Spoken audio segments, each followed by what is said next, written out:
Okay, hi, I'm with Barbara Jenkel. Jenkel, Barbara Jenkel. Hi, how are you? I'm great. How are you? Okay, good. Barbara's a friend, and I believe you've been involved with the Children's Village for some time. I've been a volunteer for East Coast Assistance Dogs for 13 years, and consequently with Children's Village. And how long has the East Coast Assistance Dogs been connected to Children's Village? 13 years. Oh, since the founding. Did you say that? Boy, I had one little drive up to from New York, and you just can't keep it all together. So, day one, how did that happen? I was fortunate enough that when I retired, I wanted to do something for other people. I started out at the runaway shelter and homeless shelter for teenagers. I enjoyed the work, but the children are only there for a month. And at the same time, I was taking my personal dog to a nursing home as a pet therapy dog. And whether you believe it or not, volunteerism is very selfish for the individual. Because if you don't enjoy what you're doing, you're not going to be a good volunteer. So I went back to the then CEO of Children's Village, whose name was Nan Dale, and said, I need to do something else. I need to do more. I'm not a sit-around person at home. So she said, well, we have this program coming, but it'll be a full-time commitment. It would be 4 days a week, from 8 until 3 or whatever. And the reason being is that these boys have had so much change in their life, and people come in and out, they're not going to buy into you if you're not there the whole time. So I said, fine, I'll do it. The program was ECAD, and I started the first day with Lou Picard, and she is my soul sister. She probably knows more about individuals and how they behave in animals than anyone I've ever known. And I came here because of the dogs, but I'm staying really because of the boys, because they are unbelievable individuals. If you give them a fair break, they'll give you a fair break. What kind of work did you do? Initially, Before this, I worked at our local high school running the computers for the student administration, doing the scheduling, the report cards, transcripts, and when my kids graduated from high school and I got them into college. So you like young kids to begin with also? Yes, definitely. Right? You have your own. I like all people. You like all people. Good, that's good. We love that kind of conversation. And so being in this kind of an environment, one is a comfortable environment. I mean, you were in the school system, right? Yes. And you can say we were still in the school system. That's right. And education and seeing what's the good news for you here? What do you see that is so exciting?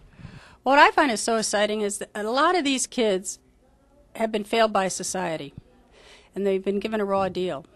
And by working with the animals, they learn a lot about themselves. They learn a lot about what they are capable of doing. When they give a dog to graduation, which they are doing tonight, they pass the dog over. About 2 weeks before the dogs are going, they try to sabotage the dog because they don't want the dog to leave, although they know that the dog has to leave. And then when they're up there and they see what they have given to the recipient, they've given them a life, they've given something that they hadn't had before, they say, hey, I did this.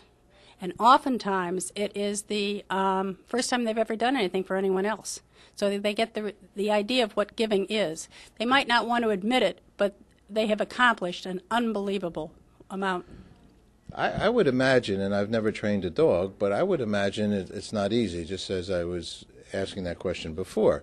And I'll ask this, and I mean, if someone has sort of anger to begin with, which anger, though, has so many levels of how somebody became angry, why they're angry, were they just not appreciated, and they couldn't get their word in. But now you're dealing with a dog, okay? And the dog, first of all, can't speak, and second of all, is the dog going to listen or not going to listen? How do the kids handle it? How do they do that? Well, I'll give you an incident.